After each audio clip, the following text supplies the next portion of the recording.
Bonjour et bienvenue au Sommet des Dents Naturellement. Je suis heureux de me retrouver aujourd'hui avec Virginie Leperne. Bonjour Virginie. Bonjour Loïc. Donc tu es naturopathe et tu vas nous parler d'un sujet à la fois extrêmement répandu et peu connu, qui est le bruxisme. Oui, tout à fait. Et alors, une fois n'est pas coutume, avant de rentrer dans le vif du sujet, est-ce que tu pourrais nous expliquer un petit peu ce qui, toi, t'a amené en tant que naturopathe à s'intéresser à ce sujet qu'on verrait plutôt réservé au milieu dentaire, voire ostéopathie ou kiné, mais on ne mettrait pas un naturopathe sur le bruxisme. Oui, tout à fait. Ben, j'ai été touchée de près. Effectivement, j'ai vu le parcours de quelques personnes à détecter leur bruxisme, à pas trop savoir vers qui s'orienter, à avoir des solutions avec des gouttières et à me rendre compte que il y avait tout un aspect autre qui pouvait être émotionnel derrière. Et quand j'ai démarré mes études en naturopathie, j'ai un peu entrevu ce que c'était cette approche justement globale, holistique d'une personne. Et le sujet m'a semblé mais complètement en lien avec la naturopathie, puisqu'on va explorer les habitudes de vie, l'aspect émotionnel, le sommeil, voir comment redonner des fonctions de régulation avec la naturopathie. Et le bruxisme est concerné par toutes ces sphères-là. Et donc voilà, je me suis vraiment intéressée au sujet. Pour faire ça, j'ai fait une formation dentaire en complément pour pouvoir lire les thèses et les articles de tous les parce que la plupart ont été faits dans le milieu dentaire, avec des termes assez techniques. Donc voilà, je me suis formée en dentaire avec nature biodentale pour pouvoir appréhender le sujet.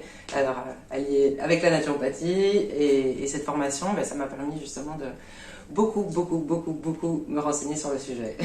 Mais là, je déroge à mon rôle d'hôte et je n'ai pas posé la question en fait que certaines personnes se posent peut-être actuellement, mais finalement, c'est quoi le bruxisme dont tu nous parles là? C'est vrai, commençons par la base.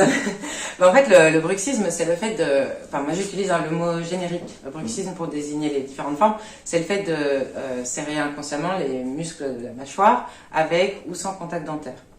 Donc il y a du bruxisme d'éveil, quand on peut se retrouver avec les mâchoires contractées, parfois les dents serrées en journée. Alors qu'on est réveillé, voilà, les personnes où on voit les muscles qui se tendent dans leurs joues. Oui, tout à fait. Et puis souvent elles le sentent, mais c'est pas toujours conscient. Et puis le bruxisme du sommeil, où là on peut être amené à grincer, serrer des dents pendant la nuit de manière inconsciente. C'est-à-dire le bruxisme, ça va être aussi bien je serre ou je frotte en fait les dents sur le côté, voire même en fait, il y a plein de combinaisons possibles. Dans le bruxisme, ça va vraiment aller du grincement, le serrement avec poussée. Il y a même parfois des dents qui claquent pendant la nuit. C'est là qu'on pourra avoir aussi parfois des dents qui cassent. Du coup, aussi. Ça peut aller jusque là. Ça peut aller jusque là, oui. C'est souvent les premiers motifs où les personnes vont consulter, c'est parce qu'ils ont justement un dent ou amalgame ou une couronne qui est partie. Ils se demandent comment c'est possible. Et en fait, c'est qu'il y a très probablement un bruxisme. Oui, préciser quand même que les muscles masséters, donc les muscles de la mâchoire, font partie des muscles les plus puissants. Mes cours de physiologie de biomécanique sont un peu lointains, mais il me semble que c'est plusieurs centaines de kilos de pression en fait qu'on retrouve au niveau de ces muscles-là. Tout à fait, les pressions sont très importantes et pendant la nuit encore plus fortes, parce que normalement en journée quand on mastique, il y a des récepteurs dans les ligaments dentaires qui ajustent la pression pour la mastication en fait et qui informent correctement le cerveau de non c'est bon, on va se faire mal si on utilise toute la force de nos mâchoires. Donc, et la nuit en fait. Et la nuit, non, il n'y a pas cette limite. Il n'y a plus cette limite là. Donc est-ce qu'on peut déjà dire que le bruxisme de nuit est plus grave que celui de la journée ou pas forcément? En fait, il est plus difficile on peut pas le contrôler. Celui de la journée, on peut se dire oh ok, j'ai la mâchoire tendue, je m'appelle, je respire un peu. Enfin, on peut en avoir conscience et travailler dessus. La nuit, on n'en aura pas conscience. Oui, on n'en a pas conscience et donc c'est beaucoup plus compliqué à gérer, surtout au niveau des conséquences et tout ça, mais on va en parler.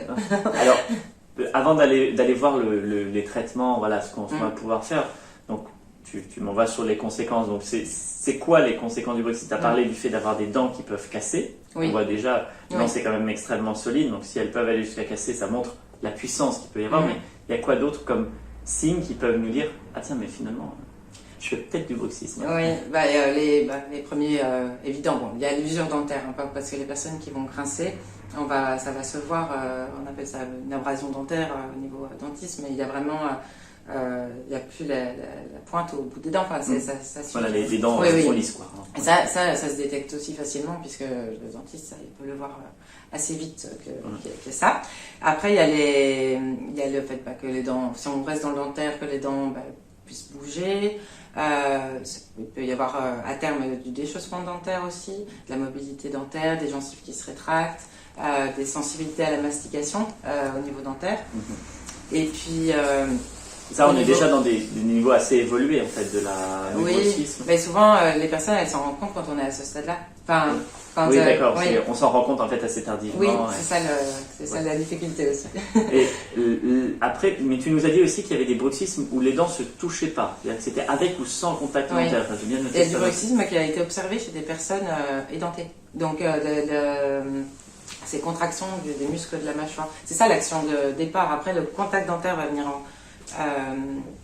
à une fonction, on en parlera aussi après, parce que ça peut avoir un côté apaisant, mais cette contraction peut aussi être observée.